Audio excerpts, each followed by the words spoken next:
Hello and welcome to the FIA Drivers Press Conference. As pre-season testing comes to an end here in Jarama, it's been an interesting few days and I am happy to be joined by António Félix da Costa from Tag Heuer Porsche Formula E team, Taylor Barnard from the Neon McLaren Formula E team, and Nick Cassidy from Jaguar TCS Racing.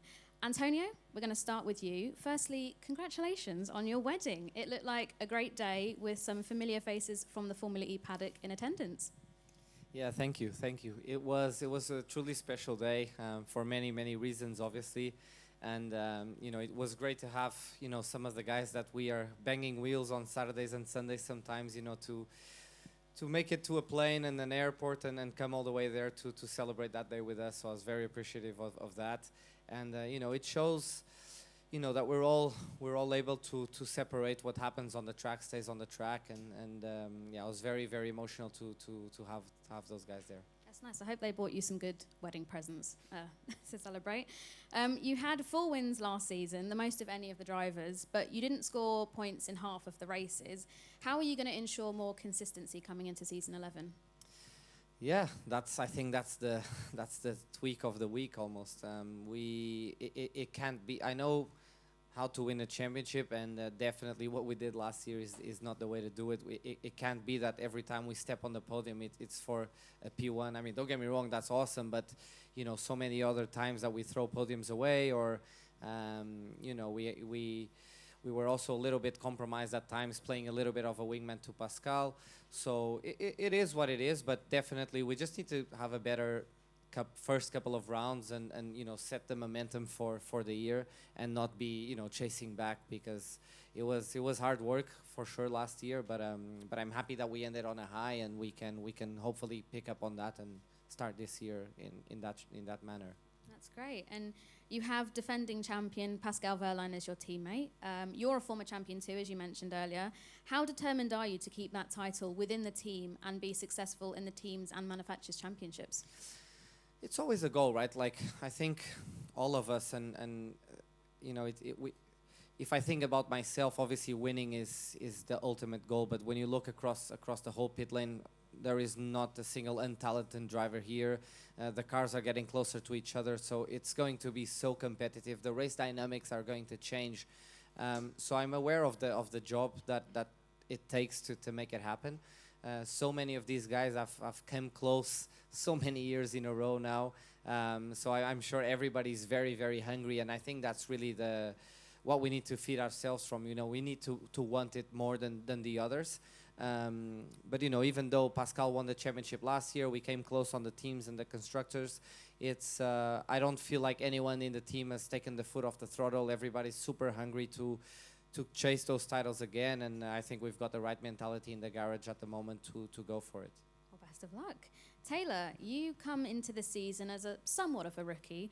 Obviously, you've already raced in the championship when you stood in for Sandberg in Monaco and Berlin last year. But how has that experience helped you prepare for your first full-time season in Formula E? I think just having the experience of racing with other cars in such a tight environment that Berlin and Monaco was, obviously having that experience is going to help me to start off this season. Having this experience here in the test as well, feeling ready for Sao Paulo, so yeah, can't wait. Sounds promising. And Sam is one of the most experienced drivers on the grid. What kind of advice has he given you in your role before and now as a full-time driver? Yeah, even in Monaco and Berlin, when obviously he had his accident, he was still there supporting me as much as he could, giving me advice wherever I needed it. Sam has a wealth of experience in Formula E, so to learn off him is going to be a great help to me for this season. There's a lot of things that I've already learned from him so far in this test, so looking forward to learn off him in Sao Paulo. Great, and I also heard that you and Sam have been bonding off the track, and he's trying to teach you to play golf. How's this going? Yeah, I'm not sure Ian's too happy about that. I have started golf. I think that was Laney and Sam that have been pushing me into that, but I have started my golf journey now, yes. Are you going to be taking clubs wherever you go? I think Sam seems to do that quite often. I think that's going to be the case, yes. Perfect. And Nick, we'll move on to you. Now, I don't want to dwell on the end of last season, but it was a huge disappointment for you. How did you switch off and deal with that tough end to your title challenge? Yeah, it's a good question. It's been a really hard few months. I'm not gonna hide that. Probably one of the toughest times of my career. But at the same time, you know, you kind of reflect on a lot of things, and look, I'm driving for one of the most amazing manufacturers in the world. I'm in an extremely competitive team. I have another chance to fight again this season, and life's not bad. So it's for sure disappointing, but you look at the bigger picture, and that's sport. Okay. And the team had a successful season, obviously, last year, winning the teams and manufacturers championships. How has that accolade helped propel Jaguar TCS Racing into this coming season? I think, look, the whole team has reflected that, yes, that was nice, but the big one is putting the number one on the car, and that's what we didn't do. So it's meant that there's hunger, there's change, and there's certainly a lot of effort, like there is from everyone in pit lane, to try come back stronger this season. There are a lot of updates to the car for the Gen3 Evo era. How do you feel all-wheel drive and the new softer tyres will change racing and strategy? And how have you found racing around this circuit? I'm very jealous. It looks awesome. Fantastic circuit. Fantastic job by Formary to be able to come here. Obviously super sad about the situation in Valencia, but I think for everyone from a high-level view, it's been a very successful week. Yeah, like you said, look, new aero package, cars look better, four-wheel drive, they go faster, and a little bit worse tyres, so it's really interesting. Lovely. Well, if anybody has any questions, please raise your hand and state your name and publication. Nick Golding from Racing News 365. Question for all three of you. Obviously, yesterday we saw the mock race. I appreciate it's not an actual race, but just intrigued for your thoughts of what it was like comparing the Gen3 to the Gen3 Evo. You know, did the slipstream feel different, and just the racing in general? I can start. Yeah, it was quite different. We used to be racing Porsche, and now they're driving rings around us. So we got some. So we got some work to do. You need to take the sandbags off the car. No, actually, it was a really fun race, fun track. Yeah, look, I think all the races in Formula E with this group of drivers, it's I guess, I mean, Taylor's about to find out, but I'm sure António would agree. It's such a high level, and it's on the limit in every aspect, and it's a lot of fun. So certainly a continuation of that. Unfortunately, in my case, some people had a bit too much fun in the last chicane, and I got in a bit of an incident. That meant I was then driving around like 20 seconds behind. Still learned quite a lot in terms of energy management and slipstream and things like that, but fortunately didn't learn as much as I wanted to in the race. Yeah, it'll be interesting. I think the most interesting part will be the attack modes, because I think the last couple of years, the attack mode wasn't really a mode to attack. We were trying to get rid of them. And I think it'll be back to being a proper attack mode. I think now, you know, you want to leave it late, and races can be won in the final laps. Now, I don't think that was really the case. We had a couple, but that wasn't the standard case in the last couple of seasons. So I think the dynamic of the race will change for the better. I think the fans should be really looking forward to that. Jack Smith, Motorsport Week. Question for Cass. Despite the fact that Jaguar did win the team's championship, do you feel that the whole team has something to prove this season just because you and Mitch didn't quite get over the line? And what preparations are you taking to go that one step further this season?